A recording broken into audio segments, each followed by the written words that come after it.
Hello, this is Blockster502 once again, and today I would like to talk about some Zero-K theory, or how you might go about playing the game better, or exactly how to understand it. Alright, now I like to break Zero-K down into two thingamahoods here, for lack of a better word.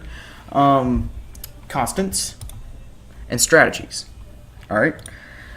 Constants are anything that will give you benefit in a Zero-K battle that won't change.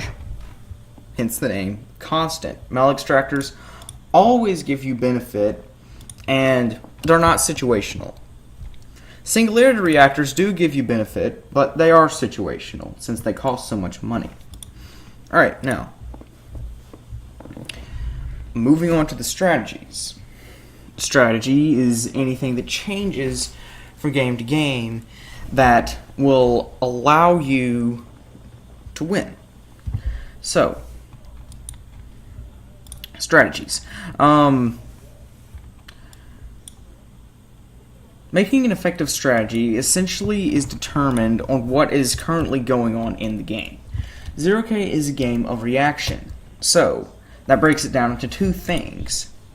You have to know what is happening, and you have to react to it. So, let's go ahead and cover these. Knowing what your opponent has. This can be done by two means. Scouting, and what your opponent has done in the past. Basically, predicting what they're going to do. Obviously, prediction is nowhere near as helpful as actually knowing what they have, but it is a tool that you might want to work up. Alright, and then of course you have reacting to it. What I like to do when reacting to it is, I like to react to it, but then I don't like to react to it and put myself back on an even playing field with him. Like, if he has a detriment and I destroy it, then that puts us back on square one. We're equal again until one of us makes a move. What I like to do is, instead of putting us back on square one, as soon as he makes a move, I like to put myself on top. Like, make an ultimatum, and then also make a Big Bertha or something to immediately put him under pressure as soon as I've taken the pressure off myself. So, this is essentially the entire theory of Zero-K. It's a game of reaction. Figure out what your opponent has, and react to it. I can't really emphasize this enough. Everything in Zero-K will come back to this. Even, I remember making a video on expansion.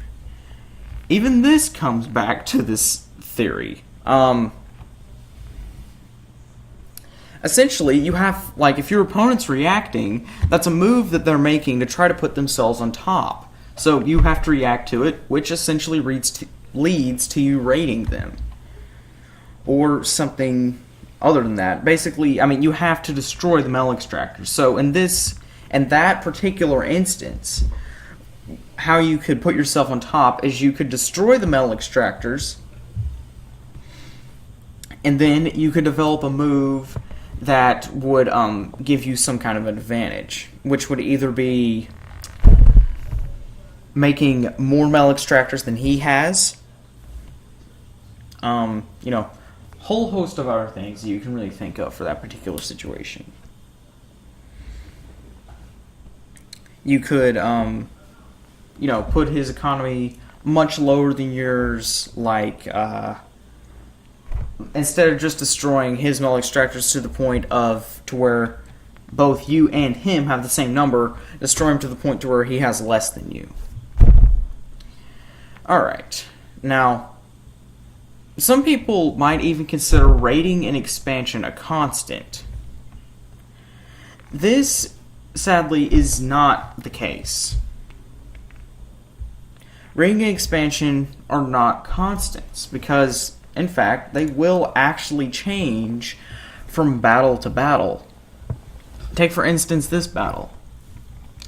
You take all the Malextractors in your plot, but if you want to take these out here, you're going to have a strategy to block a lot of stuff that your opponent is going to try to send at you to actually hold those mexes down. So it might sometimes be more in your interest to completely stay out of the center. Plus, if you do take the center, you're kind of giving away certain information that you might not want your opponent to have.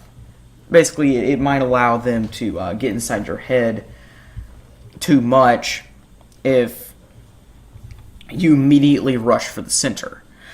Because when I'm playing a game like this, especially on this map, though, I mean, really any map works, where you have the 3 quadrants and then you have metal extractors dispersed throughout the entire battlefield, I immediately know what kind of player that I'm going up against when someone attempts to take the center.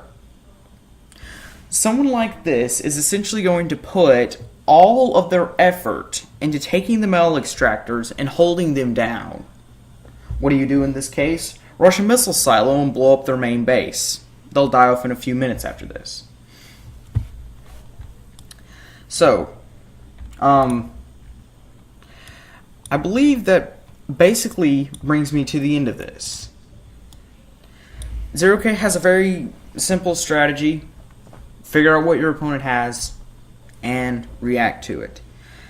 And, though, the real kicker there, the real important point, is reacting to it in a way that puts you at the advantage.